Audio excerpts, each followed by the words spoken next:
Hi everyone and welcome back to another video.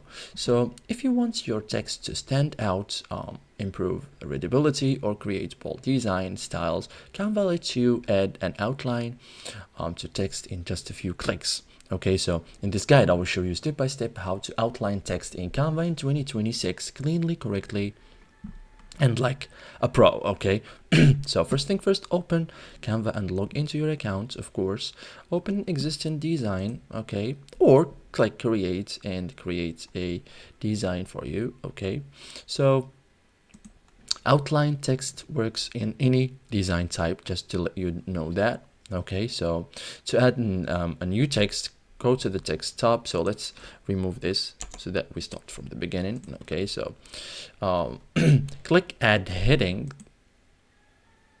Okay, so type the heading, for example, any word or anything, for example,